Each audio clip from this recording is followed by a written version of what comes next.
Thank you.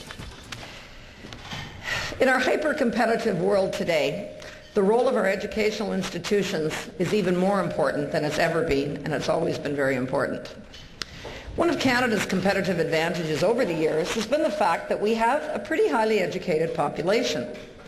Recently, this advantage has diminished somewhat as a number of emerging economies around the world, countries such as China and India, put more emphasis on educating their population to compete in the global marketplace. In Canada, we're also facing serious labour shortages. In fact, many developed countries are facing that. And this will only worsen in the future, given our demographic profile. And this means it'll be even more important to ensure that our limited supply of labour are as highly and appropriately trained as possible. The growth of our base of knowledge worldwide has also increased astronomically with the advent of the Internet and other communications technologies that permit the dissemination of information and knowledge to be virtually instantaneous. The challenge of sifting through the material that we're all bombarded with on a regular basis to determine which information is useful and then knowing how to apply it is daunting, to say the least. One very important role of our educational institutions is as somewhat of a broker to both disseminate important knowledge and provide guidance as to how it can be applied. Our speaker today will discuss the role that universities can play in this complex process. Dr. Mamdouh Shoukri became York University's 7th President and Vice-Chancellor on July 1st of last year. He was formerly at McMaster University in Hamilton, Ontario, where he most recently served as Vice President Research and International Affairs. He was also a Professor of Mechanical Engineering, and the McMaster Innovation Park exemplifies the success that he and the university had in developing their research enterprise. Prior to joining McMaster, Dr. Shoukri worked at the Research Division of Ontario Hydro from 1977 to 1984. Dr. Shoukri is a member of the Ontario Research and Innovations Council, a council appointed by the Premier of Ontario in July 2006 to advise the government on its innovation strategy to keep the province's economy strong. He's also a member of the Board of Directors of the Ontario Centres of Excellence, Inc., and he's a Fellow of the Canadian Academy of Engineering and the Canadian Society of Mechanical Engineering. His professional memberships also include the Association of Professional Engineers of Ontario, the Canadian Nuclear Society, and the American Society of Mechanical Engineers. He's the author and co-author of over 100 papers that have appeared in refereed journals and symposia. His education credentials include a Bachelor of Science Honours, Mechanical Engineering from Cairo University, Master of Engineering, McMaster University, and a PhD, Mechanical Engineering from McMaster University. Please join me in welcoming Dr. Mamdouh Shoukri.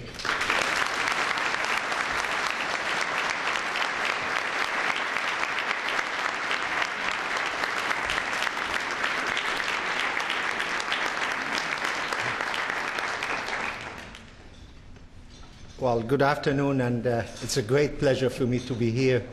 Thank you all for being here. I started preparing my notes to speak today, and I did what many people do these days. I Googled the Empire Club. And I saw the photos of some of the speakers who did speak to this club in the last century. And I thought something is definitely wrong. I mean, talking about pressure. The list included people like Alexander Graham Bell, Winston Churchill, Pierre Trudeau, Bill Gates.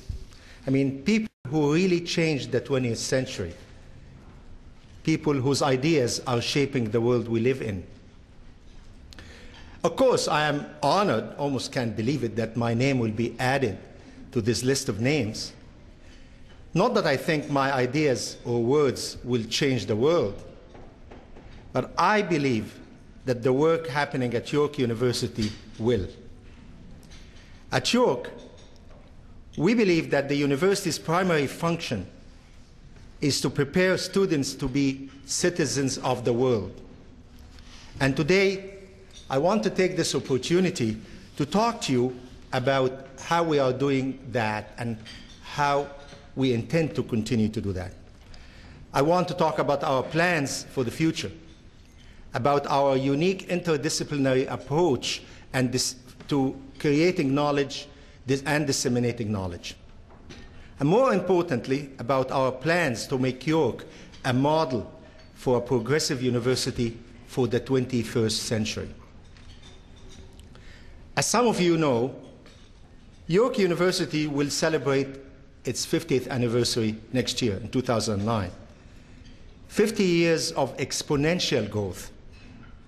It is a proud legacy, to be sure, but at York, we are focused on where we are going, because we believe our greatest years are ahead of us, not behind us. York occupies a unique place among Canadian universities, being both large and well-established. And yet, we are young and growing. We have only just begun to make our mark in Canada and the global community. We are located in the fastest-growing, most diverse region in Canada and in the world. A mini-world where ideas with global perspective can not only be tested, but can also be implemented. The real question for York is how to manage that growth so that we may become a leading university in Canada. York knows that it needs a plan to control that growth. And the first step in developing a strategic plan is knowing first who you are and understanding the environment that will affect your plans. Toronto is exceptionally cosmopolitan, and York reflects and celebrates that diversity. From the very beginning, York has been engaged with local communities, and yet we are outward-looking and global in our student population, faculty, programming, research, and relationships. York has well-known strength in humanities and social sciences.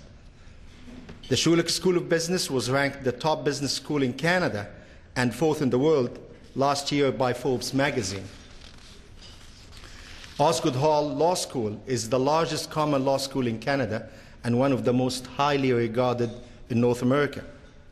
Our Faculty of Fine Arts is the first and largest comprehensive fine arts faculty in Canada.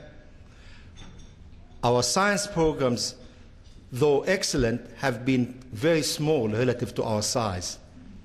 Our engineering program is even smaller and younger, having been accredited just less than a year ago. So given all that, given York's location, given our potential impact as Ontario's second largest and Canada's third largest university, it is essential that our future development is focused on becoming a comprehensive, full-service university by building on our 50 years of success. Universities in the 21st century must have a culture of planning if they are to have any hope of maximizing their potential. And York is actively developing such a culture. Now, when I talk about planning, I'm not talking about a blueprint. I'm actually talking about knowing our destination, even if we can't predict every bump and every detour in the road. I'm talking about weighing options and alternatives with a very clear ultimate objective. I believe this is a pragmatic approach given the uncertainties of political will and government decision-making. Without a plan, you get what I call marginal growth. Small but steady increases in class sizes and enrollment, without direction and mostly without proper funding. Planning is what helps us to create and respond to opportunities, to be agile enough to act when action is needed. With a plan in place, we are able to build on our strength and seize opportunities when they arise, and indeed sometimes create those very opportunities. So the first objective of York's University Academic Plan is to strengthen research. but to do that with the needs of society very much in mind. Another objective is to become a more comprehensive university. This means defining areas for strategic growth: science, engineering, medical and health research, and education. We want to marry the ability of science and technology with the challenges that face communities all over the world. I believe York, one of York's strengths is being a leading interdisciplinary university. Our goal is to educate our students to be experts in their fields, but to be aware that their field is only part of a much wider world. Think for a moment about some of the challenging facing the world today. HIV/AIDS, many third world health issues, pollution and environment, poverty, gender inequality, political and ethnic conflicts. The truth is that we have most of the technology and knowledge to solve many of these problems. What is lacking most of the time is the link between the science and the action. It takes something from the humanities and social sciences to put that scientific solution into action. So at York, we hope to significantly expand, as an example, we hope to significantly expand our engineering programs. And we are taking a non-traditional approach. It means that the engineers we train will have business acumen and a social conscience. We want them to understand how their work can help solve problems, can help make our region and our country more competitive and more prosperous. This is also why we are taking a new approach to medical education as we establish a faculty of health. We are on a mission to build a leading center of innovation, excellence, and compassion in health and human sciences. Our vision is to educate future global leaders in redefining and advancing health and human science. We emphasize effective approaches for keeping people and communities healthy. We believe in building sustainable healthcare system. Our classrooms encompass laboratories, sports fields, clinics, and community settings. And our faculty members include world-renowned educators, researchers, and policymakers, people dedicated to improving healthcare, prevention, and health promotion. And we hope to extend and maximize the outcome of these efforts by starting a medical school based on the very same foundation. This will allow for synergies, more aggressive and innovative approaches for learning and for research. It also recognizes and reflects the needs of society, both locally and globally. Well, simply put, our plan is responding to the needs of society by building on our strength in curricular initiatives and in research initiatives. Now, creating new knowledge is one of the most cherished functions of a university. It is a magnificent challenge and opportunity to expand inquiring minds, to widening the sea of human knowledge through our learning and our research. In the past, an idea's pedigree was more important than its intrinsic worth. Fortunately, at York, we know that the opposite is true. Ideas are transmitted through the special connections between minds. This can happen anywhere, in the classroom, in the field, in the city, in solitude, and in the multitude. Research ideas come from researchers, graduates and undergraduate students, and from their fresh new ways of looking at the world. This is why research cannot be restricted as the preserve of elites. Canada produces less than 5% of the world's new knowledge, yet our students need to to be exposed to 100% of this knowledge just to stay current. So, how do we judge the quality of new research ideas? This one, I'll go to the good old way. Rigorous and open peer review remains our best guarantee of excellence and transparency. Peer review is the surest way of maintaining the highest possible standards.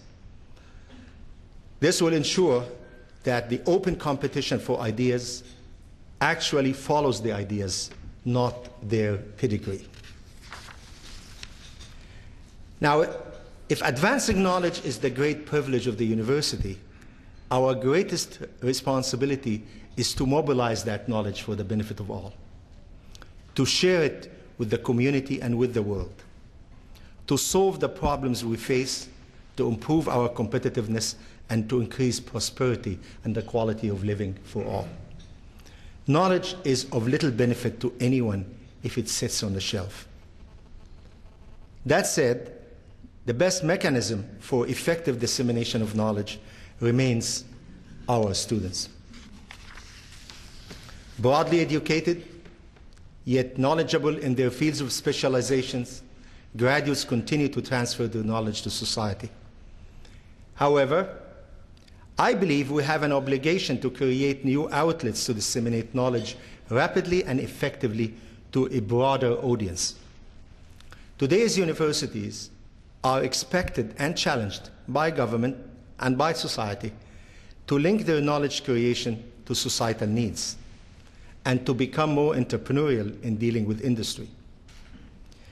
A university's plan must include knowledge dissemination and direct participation in the social and economic development of the local community and of society at large. At York, we take this obligation very seriously. We have a knowledge mobilization unit to help turn research into action. I believe that a research university, together with the local community, private sector, and government, can play a key role in the development and sustainability of innovation clusters and major arts and cultural centers. Building on its strength, York University will continue to work closely with the local community and with government to provide strong support for local social and economical development. As an example, working with fast-growing local industry and all levels of government, York is leading the development of an innovation cluster in medical devices. Of course, there are many models for creating this partnership between the private sector, government, universities, and local communities, models that have been successful like Mars and like the Centers of Excellence, which the current Ontario government has been very supportive of, and I believe these are excellent models to be used, and I look forward to York's participation, more active participation in them and with them. Now, while York has grown into one of Canada's largest universities, it is not yet one of Canada's top research institutions. To get there, we must maintain our prominence in the current areas of research strength and invest strategically and aggressively into niche areas and diversify our research base and build our reputation through partnerships. We also need to invest in research infrastructure and services to create highly competitive recruitment packages. This is a key to attracting world-class scholars in strategic areas to drive forward York research performance. And this is a key to all Canadian universities, attracting outstanding researchers and faculty members. Universities are increasingly competing for both students and faculty in a global marketplace. York has long understood the importance of reaching out to the world, and our efforts are paying off. York is emerging as a leader in internationalization. A cornerstone of our university academic plan is to help students and faculty participate fully in an increasingly interdependent global society. That's why we are encouraging internationalization of our academic programs, along with the important institutional linkages and student and faculty exchanges. We offer a broad international curriculum that brings world perspective into the classroom. We have excellent student mobility programs, funded international internships, and award-winning programs such as the Emerging Global Leaders Program, an opportunity for students to increase their global knowledge and intercultural skills. Internationalizations provide enormous benefits both to the institution and to the students. We have many examples. The Schulich School of Business, for example, has satellites in Beijing, Mumbai, and Seoul. As our world becomes more globalized, our graduates are more likely to find themselves engaged in work that involves other countries and other cultures. Similarly, our faculty seek the best collaborators in their work, no matter where the work and the world they can be in. Knowledge is communicated globally and often instantaneously without regard for national borders. Of course, focusing on internationalization does not mean York is moving away from its local communities, the communities we serve. Quite the contrary.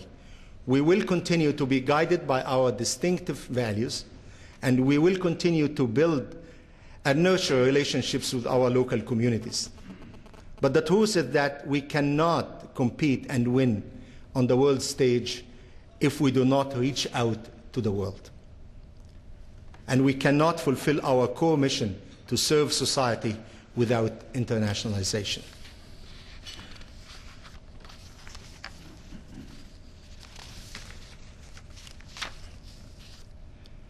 Now, I began by telling you about York in the last 50 years and York in the next 50 years, about our aspiration to become a comprehensive university serving the needs of society.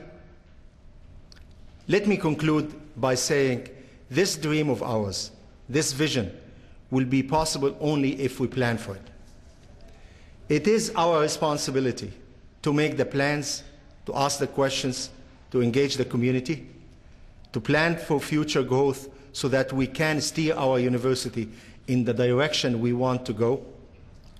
We cannot allow growth to simply happen to us. We need to plan for it. We need to plan in order to create and respond to opportunities. We need to work very closely with other institutions and with government. We need to work hard to find new and better ways of creating new knowledge and mobilize that knowledge for the benefit of society. And we need to reach out to the world so that we can better serve the communities, both local and global. Thank you very much for listening.